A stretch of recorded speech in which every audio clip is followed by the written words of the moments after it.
Bem, gente, conforme eu tinha dito, eu dividi o tema em pequenos vídeos, né, para não ficar tão enfadonho ser um único vídeo. O segundo tópico, segunda questão da prova de vocês, vai envolver comunicações processuais, especificamente citações e intimações.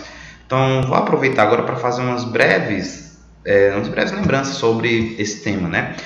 Primeiro, a conceituação de citação e intimação, só para deixar isso bem claro.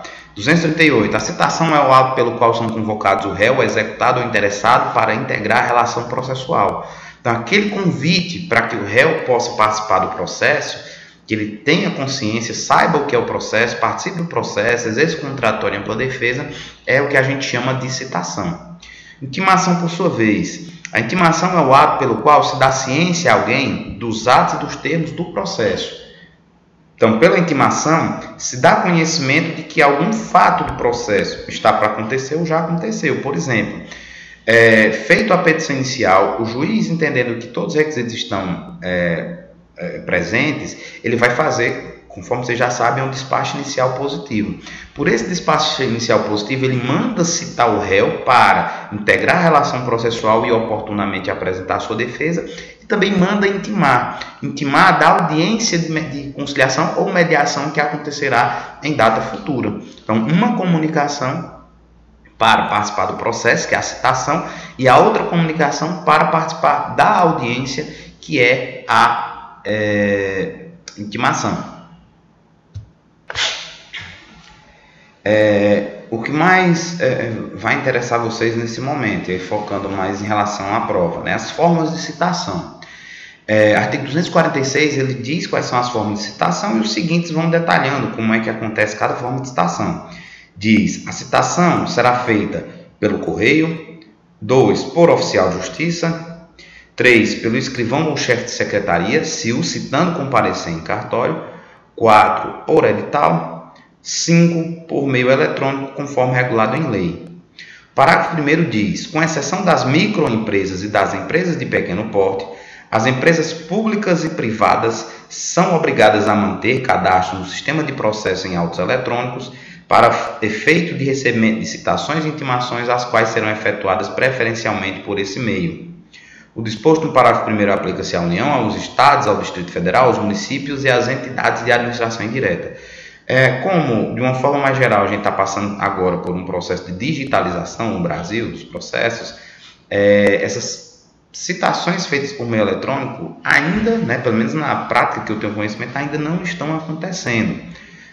Ainda estão em fase de implementação para em breve começar a serem feitas também essas citações pelo meio eletrônico.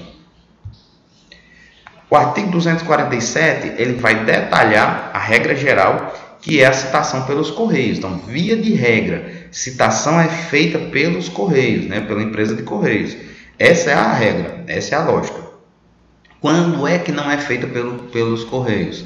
A citação será feita pelo correio para qualquer comarca do país, exceto 1. Nas ações de Estado, observado o disposto no artigo 695, parágrafo 3º, que é uma regra específica lá das ações de família de uma forma geral. Então, é uma ação de divórcio, é uma ação que envolve filiação.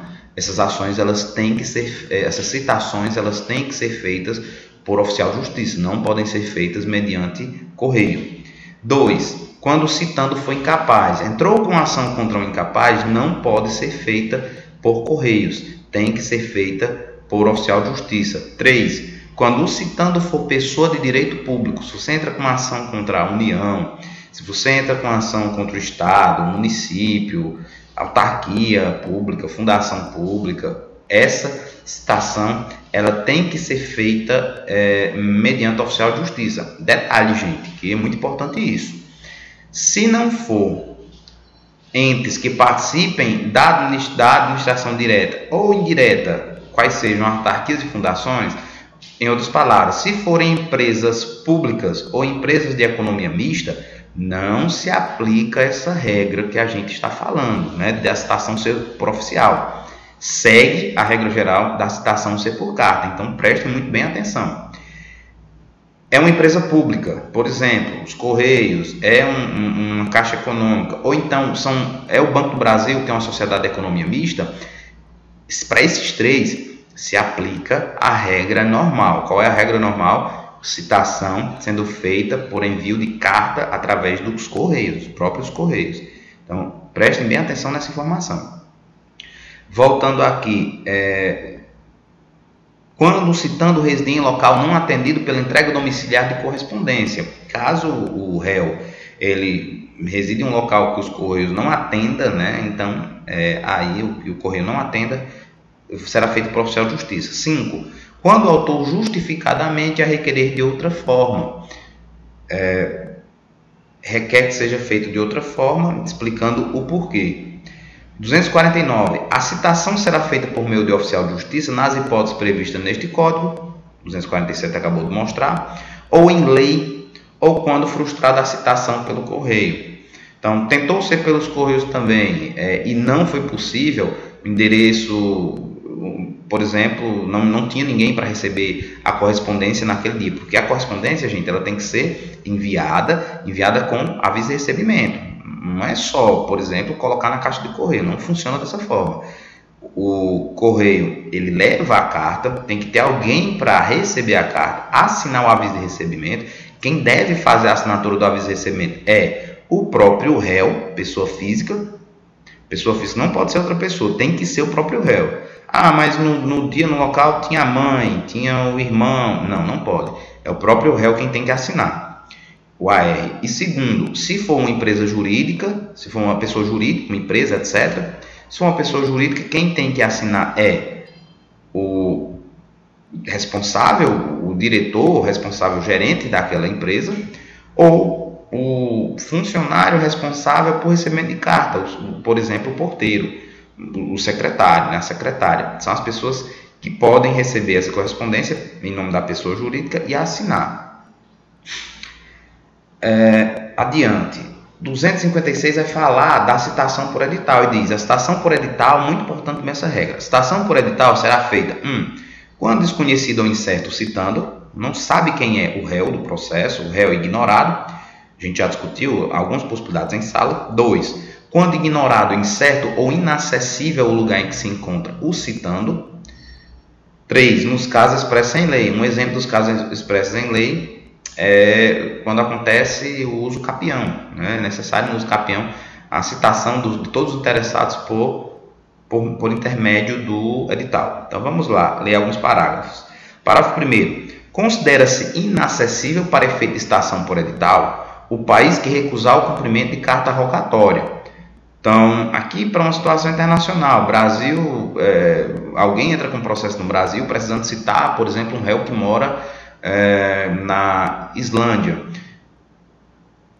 É expedida uma carta rogatória para que lá na Islândia seja realizada essa citação do réu em virtude do processo no Brasil.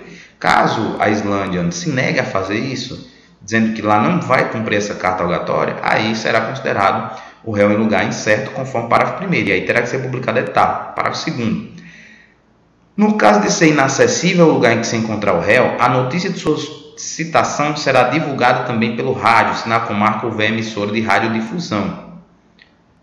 3º. O réu será considerado em local ignorado ou incerto se infrutíferas as tentativas de sua localização, inclusive mediante requisição pelo juiz de informações sobre seu endereço nos cadastros de órgãos públicos ou de concessionário de serviços públicos. Abordei isso em sala junto com vocês. Inclusive, eu tinha até citado um exemplo de um processo meu, né, antes da vigência do novo CPC, em que o juiz negou essa diligência que eu requeri e que a lei atualmente já solicita. O que seria isso? Eu entro com ação, vou entrar com ação contra o réu, porém eu não tenho o endereço desse réu. Até citei para vocês exemplo de ações possessórias. Nas ações possessórias, uma manutenção de posse, por exemplo. A pessoa que vai lá turbar, ela não chega turbando a posse, dizendo o nome completo, endereço, CPF, estado civil, não chega com essas informações. Muitas vezes ela vai fazer a turbação e você não tem dados completos para aquela pessoa. O que é que você vai fazer? Não deixa de entrar na ação. E aí você vai precisar, se você não tiver o endereço, você tem às vezes o nome, mas você não tem endereço. Você vai precisar realizar essa citação por edital. Jane, eu não tenho também nenhum nome. Aí também tem que ser utilizada a citação por etal, conforme o 256, inciso 1º, que a gente já falou, né? Mas voltando aqui, a gente está falando de local inacessível. O parágrafo 3º fala de local, aliás, não inacessível, fala o parágrafo 3º de local ignorado. Eu não sei qual o endereço do réu. E agora o que é que eu vou fazer? Bem, gente, eu não posso logo entrar com a petição e já pedir a citação por edital. A lei ela determina que antes de acontecer a citação por edital, deve-se tentar localizar o réu.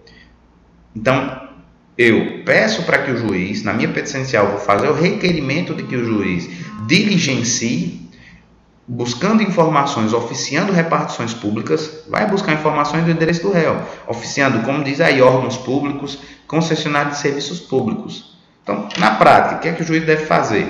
Eu solicito, na minha petição inicial, informo que não tenho conhecimento desse endereço do réu, e o juiz vai determinar que seja feita, por exemplo, a comunicação a empresas concessionárias de serviço público, CAGES, COELSE, a Enel aqui no Ceará, para que informe se tem nos cadastros deles algum endereço dessa pessoa, desse réu. Ou, por exemplo, Justiça Eleitoral, para ver qual foi o endereço eleitoral que ele cadastrou lá na Justiça Eleitoral, enfim. Deve oficiar essas instituições para que se busque o endereço. Só, de acordo com o parágrafo 3º, só na impossibilidade de não se conseguir endereço nenhum, mesmo com essa diligência, aí é que se realiza a citação por etal. É isso que estabelece esse parágrafo 3º do artigo 256. Tenham muito cuidado quanto a isso.